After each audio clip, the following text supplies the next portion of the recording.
ఈరోజు బీజేపీ వైపు నుంచి కేసీఆర్ మీద ఫోకస్ లేదు. అటు మోడీ కానీ అమిత్ షా కానీ కేసీఆర్ని పక్కన పెడుతున్న పరిస్థితి, కేసీఆర్ లైట్ తీసుకుంటున్న పరిస్థితి అయితే ఉంది. ఎందుకు లైట్ తీసుకుంటున్నారు? ఇతని ద్వారా వాళ్ళు ఫేస్ చేసిన సిచ్యువేషన్సే. ఆల్రెడీ మనం ఫామ్ హౌస్ ఎపిసోడ్ ఒకటి బీజేపీని జాతీయ స్థాయిలో ఇమేజ్ డ్యామేజ్ చేసేలాగా చేశారు కేసీఆర్. నేనే ప్రధాని అవుతానంటూ మోడీకి సవాల్ విసిరారు.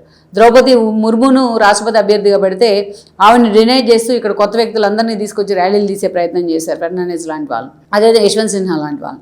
అదేవిధంగా మనం చూస్తే ఏదైతే ఆ తర్వాత ఒకే ఒక ఎగ్జాంపుల్ ఏంటంటే కేసీఆర్కి సంబంధించి ఏదైతే 2014 ఎన్నికల సమయంలో తెలంగాణ ఇస్తే కాంగ్రెస్ని తీసుకెళ్ళి తన పార్టీని తీసుకెళ్ళి కాంగ్రెస్లో విలీనం చేస్తారని చెప్పి కూడా కేసీఆర్ మాట్లాడారు.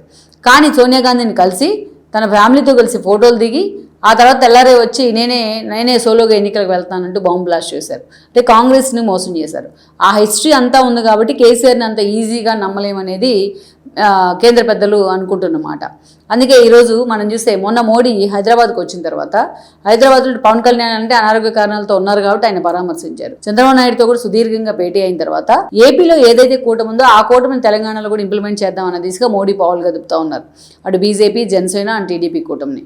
సో అంటే ఆల్మోస్ట్ ఆయన బీఆర్ఎస్ని నెగ్లెక్ట్ చేసినట్టే, బీఆర్ఎస్ని పూర్తిగా పక్కన పెట్టేసినట్టే. ఇంకా క్లారిటీగా చెప్పాలంటే ఇంకా ఆయన రేవంత్ రెడ్డికే ఆయన ఒక ఆఫర్ కూడా ఇచ్చున్నారు, మీరు రండి, మీకు ఏం కావాలో నేను అది చేస్తాను అని చెప్పేసి.